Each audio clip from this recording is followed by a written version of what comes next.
College street নয়, এই প্রথম কাটোয়াতে পিনটেক্সে পাওয়া যাচ্ছে ট্রফির শোরুম সংহতি মার্কেট কাটোয়া, এসডিও অফিসের অপোজিটে। দেখুন, এখানে উত্তরীয় পাবেন অল্প মূল্যে, ভালো ভালো জিনিস, ট্রফি।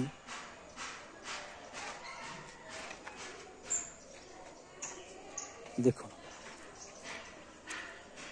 এই সর্বপ্রথম কাটোয়াতে যেসব জিনিস কলেজ স্ট্রিটে, কলকাতা কলেজ স্ট্রিটে কিনতে হয়, সেইটা আপনি কাটোয়াতে পেয়ে যাবেন এই পিনটেক্সে।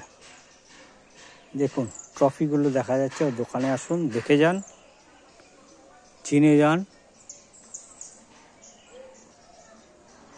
পিনটেক্স কাটোয়া সংহতি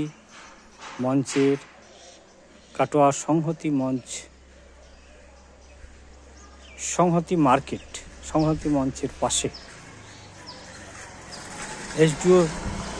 এসডিও অফিসের বিপরীতে। এই দেখুন, এখানটাই লেখা আছে, এই দেখুন, এসডিও অফিসের বিপরীতে। ফোন নাম্বার এই, যোগাযোগ করুন, ফোন করুন, কি দরকার আপনার। কলেজ স্ট্রিট নয়, পিনটেক্সে পাবেন কাটোয়া সংহতি মার্কেট। এই দেখুন, কত ট্রফি, দেখুন ট্রফি, কাটোয়ায় পিনটেক্স।